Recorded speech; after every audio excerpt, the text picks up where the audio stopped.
uma situação bem frequente no dia a dia, a gente se deparar com uma lesão e não conseguir concluir com 100% de certeza o que que é. E aí, por força do hábito, muita gente acaba colocando inespecífica no laudo e seguindo em frente. Mas isso nem sempre é o ideal. E, na verdade, não é o que se espera de um especialista. O problema não é a gente não saber tudo. O problema é não saber o que fazer com incerteza. Então, hoje eu quero mostrar como eu organizo esse raciocínio. Imagina que você se deparou com uma lesão aqui como essa e você não tem ideia do que ela pode ser. Eu costumo organizar esse tipo de situação em três grupos. É isso que eu chamo de os três Is da incerteza. O primeiro I é o da ignorância. Eu sei que essa palavra pode soar estranha, mas aqui ela não é um defeito, ela é só o ponto de partida. Como já foi dito de forma muito inteligente, todos nós somos ignorantes. O que acontece é que nem todos ignoramos as mesmas coisas, ou seja, ninguém sabe tudo. A questão aqui não é não saber, a questão é o que você faz quando percebe que ainda não sabe. Nesse exemplo, eu olho para essa imagem e ainda não sei o que que é. Então, a primeira coisa que eu preciso fazer não é me apressar, é entender o paciente, o contexto e a situação clínica, porque o primeiro conhecimento que eu tenho que ter é o da situação. Nesse caso, a situação era uma senhora de 78 anos com doença de Paget na bacia, apresentando dor intensa no ilíaco nos últimos meses, onde a gente se depara aqui com essa lesão. Agora, imagina que eu continuo sem saber exatamente do que se trata essa lesão. Mas eu já sei pelas imagens, aqui a gente tem o T1, aqui a gente tem o T1 com supressão de gordura pós-contraste, e por essas imagens eu sei que é uma lesão de comportamento agressivo. Tem uma reação peroxial aqui agressiva, tem uma massa de partes moles, tem um osso aqui com sinal difusamente heterogêneo, ou seja, eu ainda não fechei o diagnóstico, mas eu já saí do eu não sei nada. Então, como é que a gente resolve a ignorância? Buscando conhecimento. Nesse caso, que eu já identifiquei comportamento da lesão, eu vou procurar por algo como lesão agressiva na bacia em paciente com doença de Paget e dor, já que nesse caso a paciente tinha clínica. E aí vai surgir uma hipótese principal, no caso de osteosarcoma secundário. Aí eu vou estudar essa hipótese ou uma outra hipótese, né, caso tenha aparecido mais do que uma, e vou ver se ela se encaixa naquele caso. Se encaixa, ótimo. Eu deixei de chamar de inespecífico uma lesão que, na verdade, era bem típica.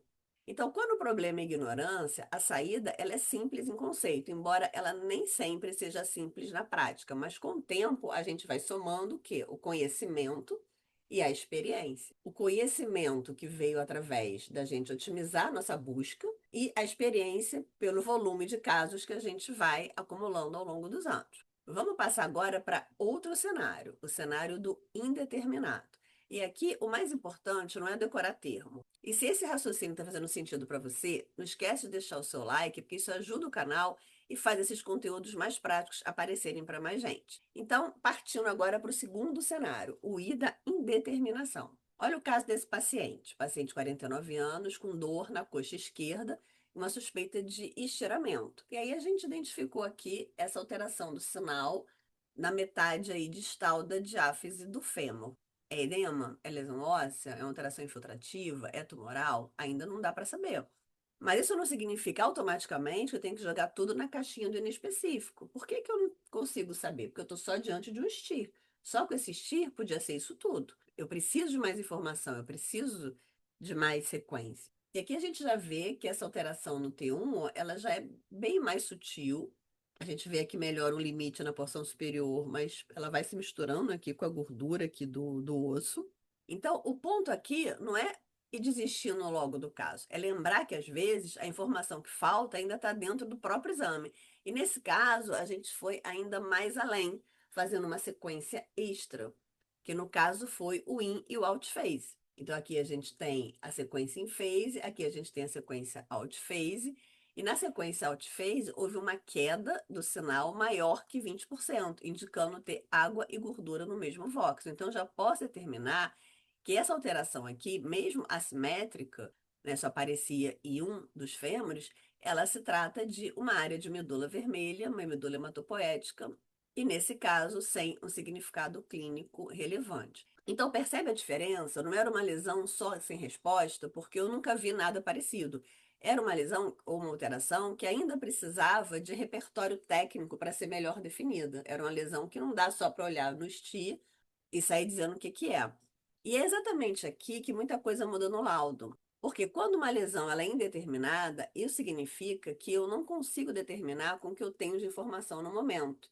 Mas se eu fizer alguma coisa a mais, eu posso ir além. Então, a ação nesse caso é tentar determinar de alguma forma, que pode ser fazendo sequências adicionais, outro método de imagem, um controle evolutivo. Ou seja, eu vou fazer alguma coisa naquele exame, seja pedir um complemento ou indicar alguma ação no laudo, e com isso eu vou conseguir ir além no meu diagnóstico. Mas agora vamos para o terceiro cenário, porque existe sim lesão que continua inespecífica. Só que isso também não significa jogar a toalha. Nesse caso, por exemplo, um paciente de 74 anos com dor e limitação funcional que apareceu aqui essa imagem como um achado, aqui na diáfise distal do fêmur. O paciente tinha o T1, então a gente vê aqui como é que é o aspecto dessa imagem no T1, e tinha também um sagital T2. Então, mesmo com essas sequências, eu consigo dizer com 100% de certeza o que que é isso? Não. Não vai ajudar a fazer contraste? Não muito. Vai ajudar a fazer o in-out? Também não, porque eu já vi o quê? Uma informação muito importante, que tem gordura aqui dentro da lesão. Aí eu escrevo que a alteração é inespecífica e pronto? Também não. Quando uma lesão parece inespecífica, ainda assim eu consigo estreitar o diagnóstico para algumas possibilidades. E isso já ajuda muito, porque eu consigo apontar um caminho para o médico assistente. Então, nesse caso, que eu identifiquei gordura no interior da lesão, eu já tenho bastante segurança para pensar em um achado do tipo don't touch, ou seja, deixa quieto. Pode ser um fibroma não ossificante, uma cicatriz, já que o paciente tem 74 anos. Pode ser uma área de displasia fibrosa? Pode. O nome exato aqui não é o mais importante. O importante é saber que não é uma lesão para sair biopsiando e nem precisa de controle evolutivo, não precisa de nada. Eu posso sinalizar isso no laudo, né? Porque quando a lesão contém gordura, isso já me sinaliza que é um achado sem significado clínico relevante. Eu não preciso ficar procurando pelo em ovo, mesmo que eu não consiga cravar exatamente o que que é.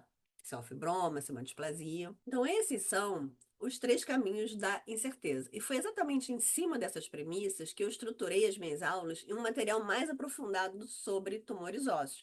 Por quê? A ignorância a gente resolve com conhecimento e experiência. A indeterminação a gente resolve com repertório técnico. Saber o que pedir, como analisar uma curva de perfusão, analisar uma difusão, os valores de ADC. E a lesão